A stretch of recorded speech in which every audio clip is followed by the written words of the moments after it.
blessed ones of the nations of the world. One more time, this is your brother Dan Moses say our Sakodi of TRC Ghana, saying to you, in the land of my exile, America, where I'm being murdered in the 21st century for being an African, to cover up the secret and open cowardly killing of my people of Ghana, to cover up crimes against Ghana and humanity. In the land of America, I say to you, Akwaba, welcome, welcome, Akwaba, Allen, Sahalen, Shagetam, welcome. Nganjoni Benvindo, you are welcome.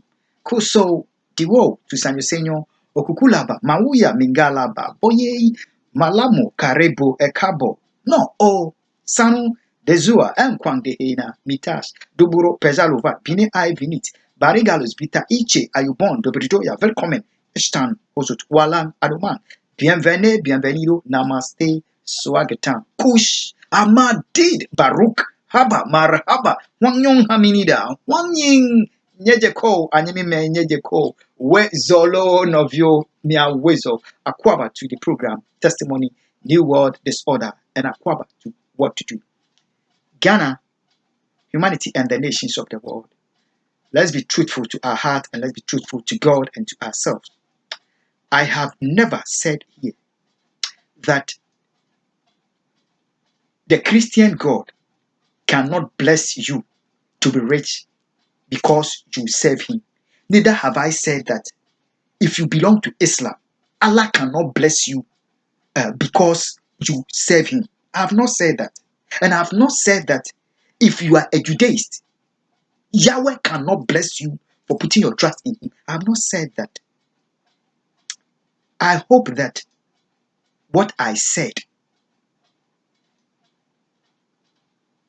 to my people of Ghana is understood, that we must learn to accept each other no matter our tribal affiliation, tribal belonging, tribal inclinations. We must accept each other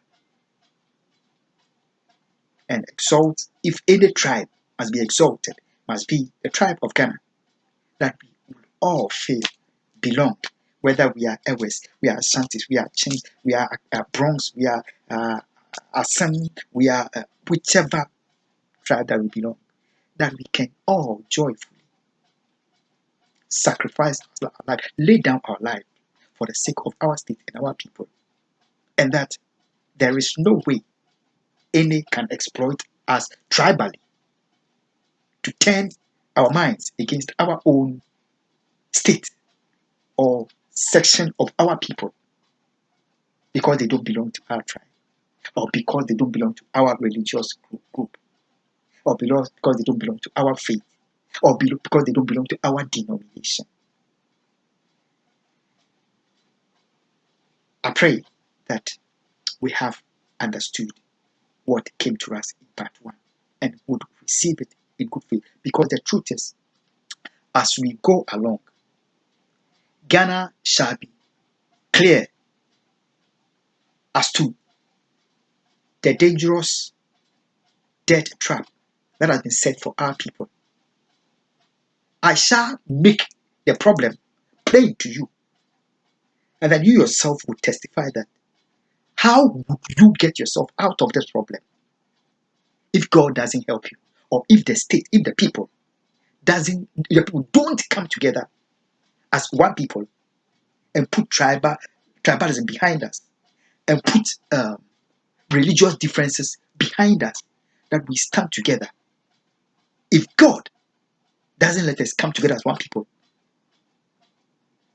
how could we get ourselves out of the trap that has been set for? They shall continue killing us treacherously, continue to kill us and kill us and kill us, and wipe us out of the map. That is why God is calling on us as a people to this that He wants me to bring to our nation. If you belong to any nation where You don't have tribes. Like America, you don't have tribal issues. Uh, although it exists in other, it's not that pronounced. Racial issues. So we look at it from the racial perspective and apply it. So we look at it from many states where we have religious challenges, and then we see how best we can accept each other. That's what we are talking about. Humanity and the nations of the world. We shall receive what to do very soon. Um, remember what we received in part one. It is to tell Ghana what to do. And we have given them the two way. We have tackled the tribal aspect, we have tackled the religious aspect, and accepting each other as Ghanaians, people who belong to the same state and are valued in the sight of God. Okay. And we know that this part two is a special program that what to do. So in the midst of this challenge, we see what to do as well. So this is the part two, which is the general what to do program. Let me mention this before. I had told us in the year 2009 I had to make a presentation to. I didn't mail it. I didn't send it by email. I didn't send it by postage. I left Brooklyn, went to Manhattan, to the UN headquarters. Inside the headquarters, there is that time during 2009. You know, it was just the one tiny building, but today the whole place has taken a huge transformation. And yeah, so I had to go make a presentation myself personally, and a rep had to be called from the office, come meet me in person, and I handed it over to the person, and it was called. This is it, a voice of a human. It is telling the institution a problem that has been created for humanity at the expense of my two tortured and abducted children, the expense of through the US undercover agent. This was the problem. Beside that, there was a solution to the problem, which was also presented that same day. That solution, it was titled, it's a book, in the form of a book, called A Gift for Two Nations. Which nations were Ghana and America, which application of the solution was to help the entire world come out of this same problem which was affecting every nation of the world.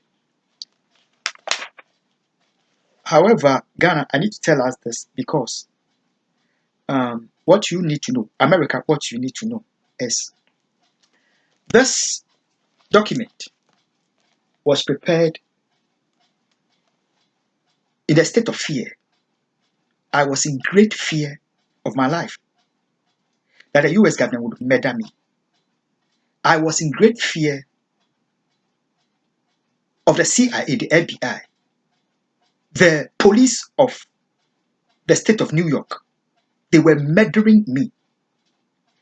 They were persecuting my innocent child, Elizabeth, who was an infant. He was just months old. They were killing her with state orchestrated torture, officially known to be aided by my own spouse, the US undercover agent, in enforcing her protection. 69%.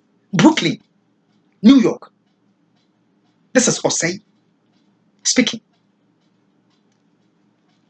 However, what happened, just like I've told you, that there are those that would never want to see the Palestinians cease bleeding, would never want to see Israel cease bleeding, but would continue to reap their benefit at the expense of the Israelis and the Palestinians forever. In this book, I had stated clearly that I was being tortured. My innocent infant, it was then only Elizabeth that was born, was under torture, were being persecuted. And I have stated in this book that this document is never meant to be for prosecution. It is being presented that the records might be there. to know that these evils have been done against me, against my innocent children, and against the Ghanaian people. It is going on. And it is never meant to be for prosecution. And I also stated in this book that there are many things, so much has been withheld than what is written here. And therefore, the wise man would hold his peace. My Bible says that the wise man hold his peace, the prudent man hold his peace until afterwards. I would not talk. Because we know in America, when you have spoken as a whistleblower or whichever person that is speaking in the defense of crimes in the state, you are tagged as having exposed state secret, and state machinery must be used to kill you. We did not do that. So there is no way that this document should be used by any to claim that it is using this document to prosecute any crime. Because it was stated there. The document continued to be exploited at the expense of my tortured infants, at the expense of my life, taking advantage of my fears, under which I wrote this document. That the guy is afraid, so let's continue to kill him. And they have done that, let the problem grow. And it was never solved to the point of my diplomats, religious leaders, politicians, celebrities being killed in the sight of the world. And then we've recovered. In the year 2011, after the same problem has been exploited to get me lynched in my country, this presentation called The Road to Emmaus was again submitted to the UN High Commission for Human Rights to reinforce that the problem is growing. It went to the UN High Commission for Human Rights. It went to this same document. After it went to the UN High Commission for Human Rights, it also went to the government of Ghana. It went to the US government. It went to the FBI. It went to the CIA as to how best the exploiting of infants, the persecution and killing them in secrecy would be addressed peacefully for the sake of America and humanity. But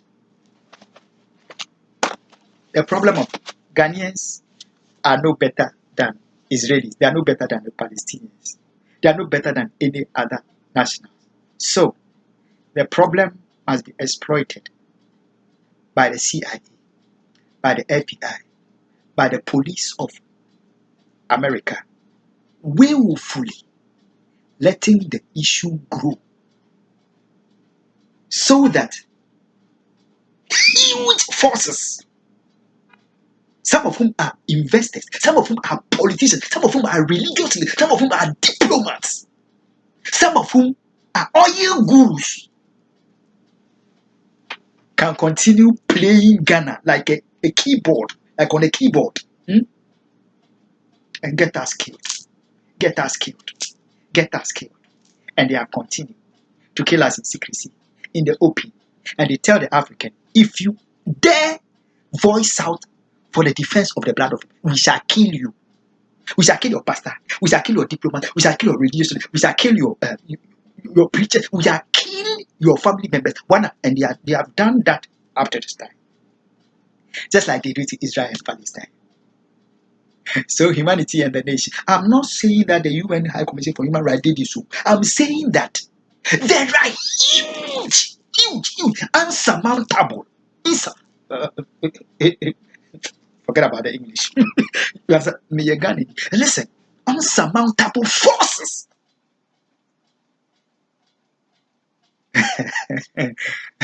Some of whom this issue directly affect their investment at the New York Stock Exchange, at the Global Stock Exchange, and would like to exploit it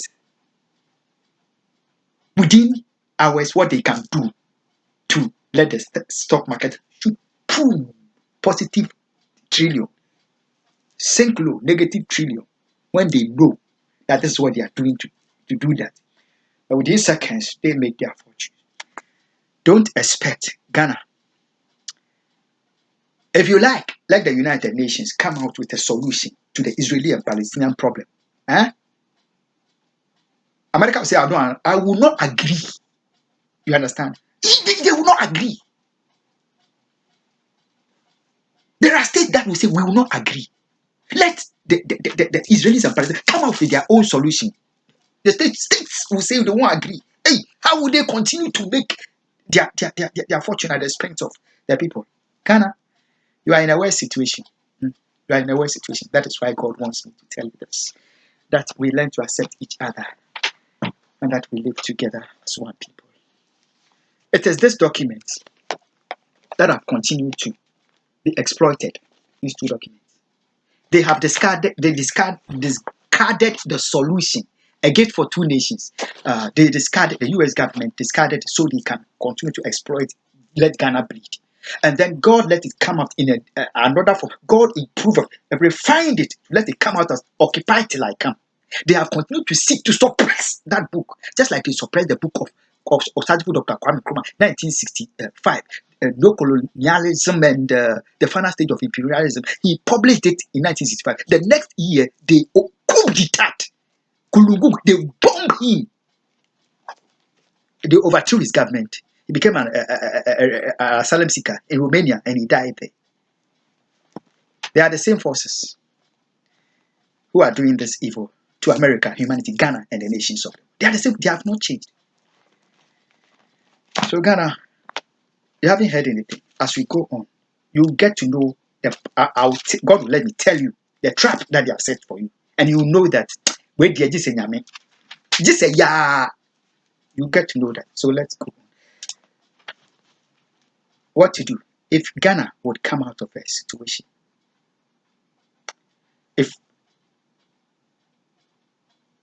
humanity would come out of this global evil that is being done to us under the cover of coronavirus, where the terrorists of this household, they have been fully told that it is just a fiasco being used to cover up the killing and the willful cover up of the killing of the Ghanaian people. They know. The 7-Eleven company, they know that is what my own manager was made to tell me. Wanting me to know. He thought I don't know. So they had to tell me that it is the coronavirus. It's an Illuminati agenda being used to reduce the global population. He was made to tell, the manager was made to tell me this. And I captured it on a recorder. Understand? Whatever, they were playing on my mind to see whether I know what they are doing. But however, what I've told us is we should not concern ourselves about the doubting. We should not concern ourselves about doubting coronavirus. That should not be. All we must know is there is too much evil that is coronavirus is being used to put to humanity than the coronavirus itself. That we must get it clear. That is what is being used to cover up heinous crimes against humanity. One thing that will happen, America and Ghana should know that it will continue happening. For some few weeks, I've told us as to how I will start going to the White House. Immediately, we have heard drumming about America being made to hype up the coronavirus cases. They are making Ghana do the same thing.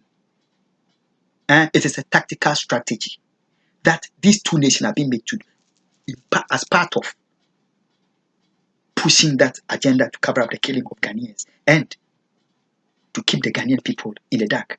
It is part of the agenda. I will tell us. Let's go on. What to do.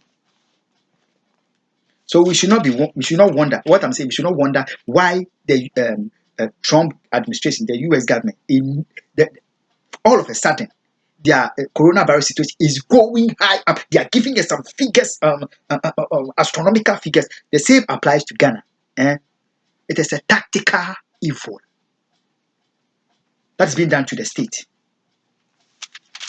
It's all part of the agenda to cover up the killing of Ghanaians. That's what they are doing.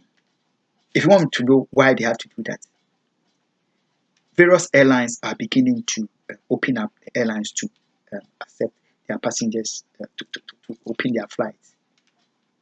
They have decided that until they murder this Ghanaian in America, they should never give him any opportunity to leave Ghana, to leave America. This is a secret thing that you have to murder me in secrecy.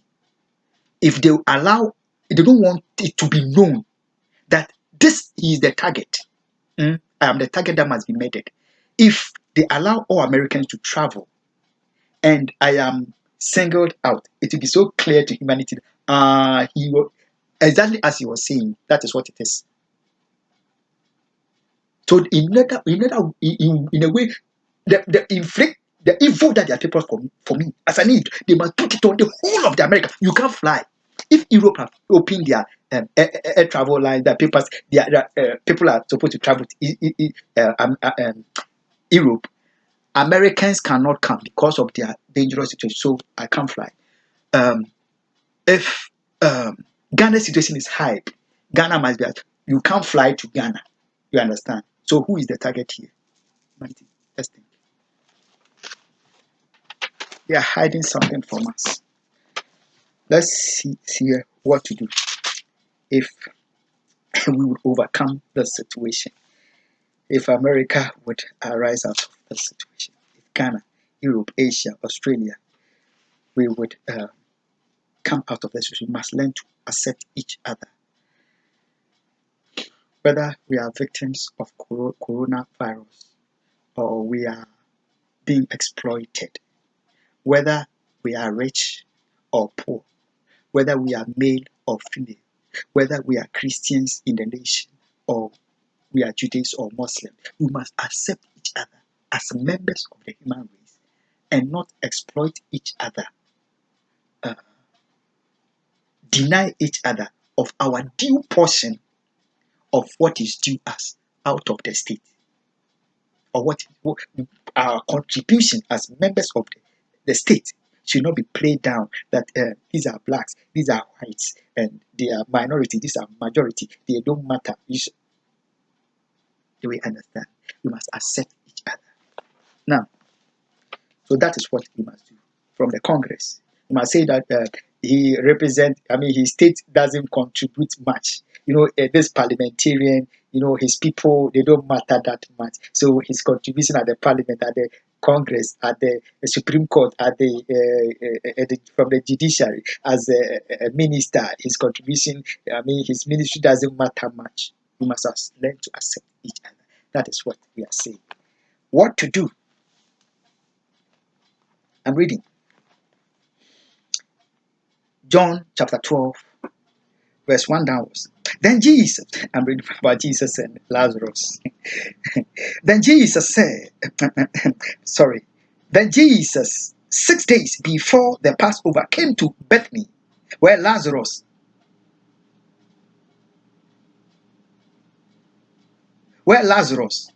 was which had been dead, who he raised from the. I'm reading from the King James version, my favorite version. That is up to me. You understand? You don't have to hate me and come kill me because I love the King James version. You understand? Okay. Then Jesus said, sorry, why am I saying Jesus just said? John chapter 12. Then Jesus, 6 days before the Passover, came to Bethany, where Lazarus was, which had been dead, whom he raised from the dead. Lazarus was there where Jesus had gone. That's all it's saying. I love the English, King James, yeah. There they made him a supper, and Martha served, but Lazarus was one of them that sat at the table with Jesus, with him.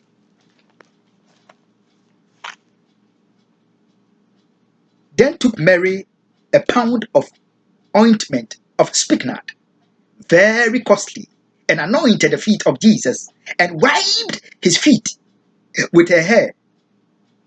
And the house was filled with the odor of the ointment. Then said one of his disciples, Judas Iscariot, Simon's son, he said this.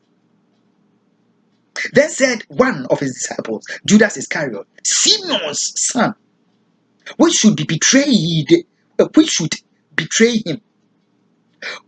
Why was not this ointment sold for yes, remember 300 pence and given to the poor? That was Judas speaking. This he said, not that he cared for the poor, but because he was a thief. Julo, because he was a thief and had a bag and bear what was put therein. Then Jesus said, let her alone.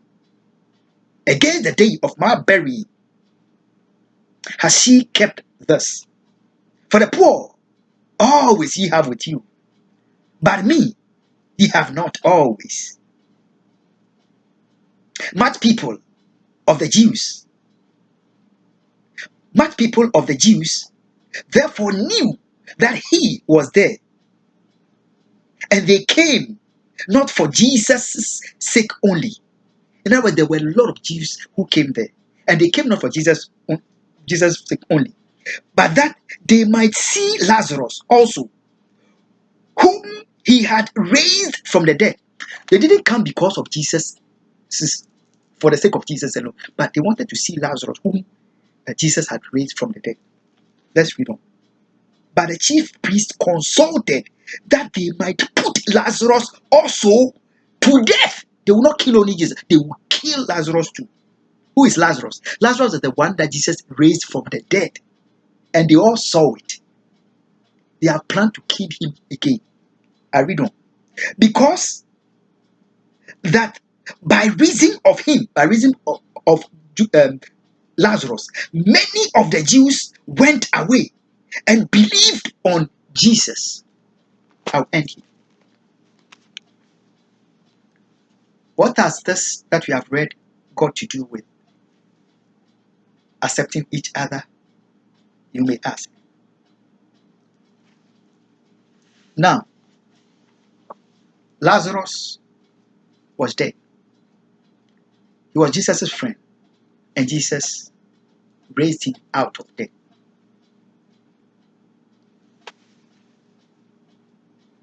His own people could never accept him to live, although his life has been given back to him. They must orchestrate to get him killed again. Because you are too weird, you are too strange. Nobody in the world is living among us that was dead and has come back and is living with us again. You are too strange, you are too dangerous, you are too exceptional, you are too exclusive, and we can't include you. So we must get you killed again, Judas. As I said, Judas, we must get you killed again, Lazarus. Do we understand it? Judas has come from Lazarus has come from the dead, and he's now among the living. He used to be with the living, and he went to the dead. He has come back as an individual that had gone to the dead and has come back. They could not receive him anymore, although they knew that he was the same Lazarus. Many of the Jews have come to see him. That this is a wonder, and therefore we must all accept it. That Jesus will go about and raise the dead. Our family members will come back alive so we can live with them. No, we don't want that. Let's kill Lazarus again because we cannot accept him. Now, Ghana, not that God is dead, not that the raising of the dead back to life is a miracle of old which doesn't exist today. Jesus, the same yesterday, today, and forever. His power to raise the dead has not diminished. Now, I went to the funeral of Kaba. I went to the funeral of Ebony. I was at the funeral of His Excellency Dr. Busumuru Kofiana. I was at the funeral of His Excellency Pakusi Inisata. At the funeral,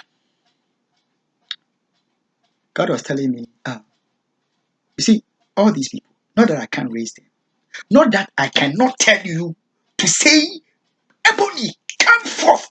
Not that I cannot tell you to say, come back, come forth. Not that I cannot tell you, your father, whom you went to Ghana to see, lying in the midst of. I walked there while the whole mourners were sitting. I walked to my father, stood by him, and I watched his face. And God was telling him, not that I can't bring him back to life again. The problem is, when I bring him back to life, would your mother, who was the wife, able to accept him as the same person and go to bed with him again without being afraid of him? If my father rose out of the in the sight of the political cliques that were there that had bought the funeral, if my father, when I went to stand before my father, and they were all watching me, if my father had risen up, he has came out of the dead, he has risen on his feet, would they stay there or they will all flee? Would they be able to accept him as the Nkoswahini one more time without stigmatizing him? Nkoswahini now we will know. Without stigmatizing him, without stigmatizing my kaba, without stigmatizing my ebony, without stigmatizing my Dr. Busumuruko, without stigmatizing my Pakwesi Mr. Atta. Not that God couldn't have brought them back to life, but because as members of the human race, when God did it once, we couldn't accept Lazarus. Let me tell us, when Jesus rose from the dead, when he was crucified, my Bible says that upon his resurrection, many people that were dead came out of the grave and walked in the streets of Jerusalem. Have we wondered how they were, the people that came back, how their family members received them, how they treated them afterwards? Was it that easy? That you were married and your husband was dead, he has come back from grave. Would you accept him as your wife anymore? Would you? Would you accept him as your wife anymore? Would you accept him as your husband? Would you accept him as your church member? Would you accept him without stigmatizing him and discriminating against him, without alienating him, tactically, craftily, making life worse than when he was dead? America and the nations of the world. This is Osei Sakudi, having testimony, new world, disorder, accepting each other. That is what I receive of my Lord. Ghana, we have just begun. God bless you. And God bless my homeland. Ghana, it is finished. Occupy till I come. It's what I receive of my Lord. I gave it to the United Nations. I gave it to the US House of Congress. I gave it to the government of Ghana. I gave it to humanity. And I'm giving it to you. God bless you. And God bless my homeland. Ghana, it is finished. Occupy till I come. Bye-bye. It's what I received and I've given to you. Bye-bye.